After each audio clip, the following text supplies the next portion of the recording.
Thank you, Mr. Speaker. With your permission, I would like to make a statement to the House on the case of Mr. Binyam Mohamed following the judgment handed down yesterday in the High Court.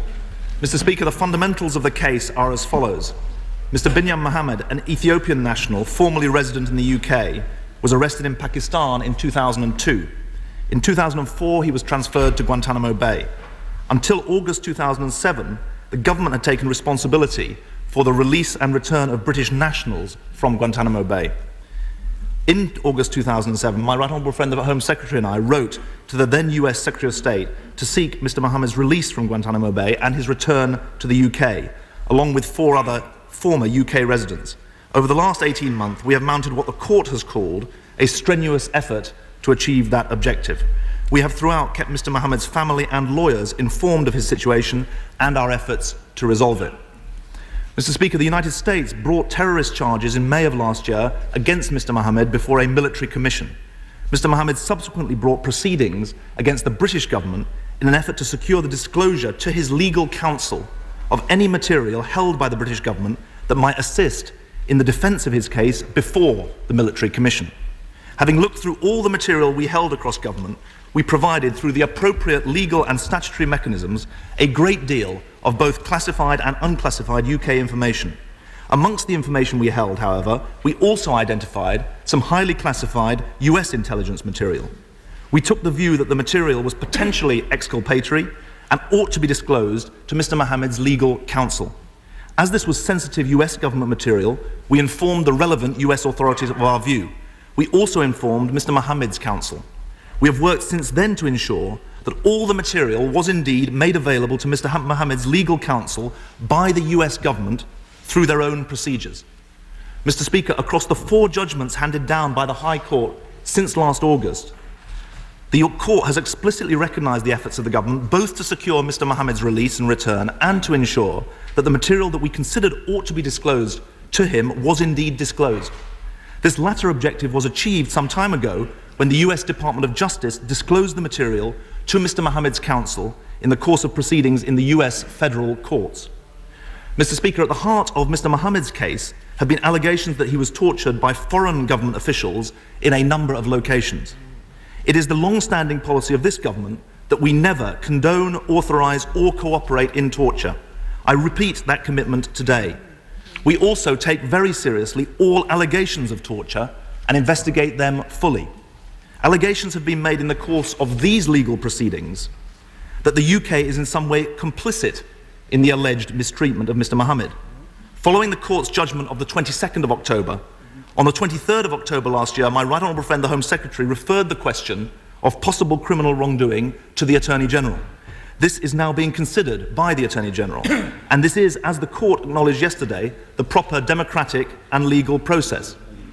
Mr. Speaker, yesterday's judgment was not, however, about that.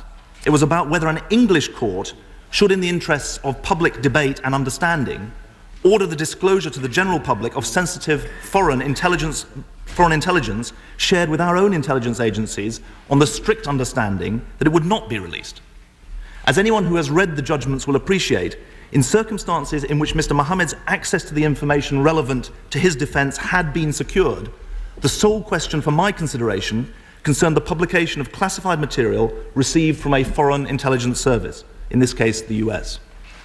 Mr. Speaker, the question at issue was whether intelligence provided on a confidential basis by one state to another, in absolute trust that it will be kept secure, may be disclosed to the public by order of a foreign court, or whether instead the breach of trust would be so grave as to endanger intelligence sharing relationships and therefore affect national security. In this case, it was US intelligence and an English court, but it could just as easily be British intelligence in a foreign court. Mr. Speaker, I had before me the clear and unanimous advice of all key UK departments and agencies. As the court observed yesterday, and I quote, "Intelligence is shared on the basis of a reciprocal understanding that the confidence in and control over it will always be retained by the state that provides it. It is a fundamental part of that trust and confidentiality which lies at the heart of the relationship with foreign intelligence agencies," unquote. Mr. Speaker, our intelligence relationship with the United States is vital to the national security of the United Kingdom. It is essential that the ability of the United States to communicate such material in confidence to the UK is protected. Without such confidence, they will simply not share that material with us. The same applies to our intelligence relationships with all those who share intelligence material with us. And what applies to them also applies to us, Mr. Speaker. We share intelligence with a large number of countries. We do so to protect British citizens, and we do so on the basis that the material will not be put into the public domain against our wishes. To state the obvious, were our own classified information to be disclosed in this way, it could compromise our work, our sources, and therefore our security. Mr. Speaker, it therefore was and remains my judgment that the disclosure of the intelligence documents at issue by order of our courts against the wishes of the US authorities would indeed cause real and significant damage to the national security and international relations of this country. For the record, the United States authorities did not threaten to quote-unquote break off intelligence cooperation with the UK. What the United States said, and it appears in the open public documents of this case, is that disclosure of these documents by order of our courts would be, and I quote, likely to result in serious damage to US national security and could harm existing intelligence sharing information between our two governments, unquote. That is a simple affirmation of the facts of intelligence cooperation, and it is worth noting that last night, in response to the High Court judgment, the US National Security Council reaffirmed the long-standing US position concerning the importance of protecting sensitive national security information and preserving the long-standing intelligence sharing relationship between our two countries. Mr. Speaker, the court has concluded that there is no, I repeat, no prejudice to Mr. Mohamed's case as a result of yesterday's judgment. The information in question is available to his US legal counsel. As the court said, and I quote, upholding the rule of law is most unlikely to depend on making the information public, unquote. Mr. Speaker, the issue at stake is not the content of the intelligence material, but the principle at the heart of all intelligence relationships, that a country retains control of its intelligence information and that it cannot be disclosed by foreign authorities without its consent. That is a principle we neglect at our peril. Mr. William Hay. Madam Deputy Speaker, let us be clear at the outset that we are united across the House on so many of the issues that this case illuminates.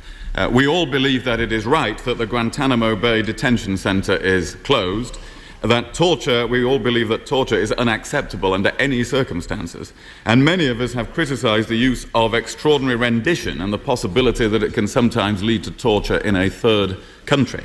The case of Binyam Mohamed does illustrate why we have all had these concerns. He has been detained for nearly 8 years and not yet brought to trial, although he is accused of terrorist offences. Since August 2007, as the Foreign Secretary has said, the government has sought his return to Britain, but the US authorities have declined to release him. May I ask the Foreign Secretary if he raised the issue of Mr. Mohamed's return during his visit to the United States on Tuesday? Has the new administration indicated whether they will now accede to this request? And what assessment has been made of any threat to the public in this country that this would present? The High Court ruled that Mr. Mohamed had an arguable case that he had been subject to torture and cruel, inhuman and degrading treatment, and that the British security services had facilitated interviews of Mr. Mohamed in the knowledge of what had been reported to them about his treatment. In a letter to my honourable friend, the member for Aylesbury, dated 29th of September last year, the then Minister of State, the Right Honourable Member for Pontypridd, said the government had raised the allegations of torture with the United States and asked them to investigate. Can the Foreign Secretary say whether he has now received any response from the United States authorities about the outcome of these investigations? In the same letter, the then Minister stated that the government rejects any allegation that UK security and intelligence officials have been complicit in torture.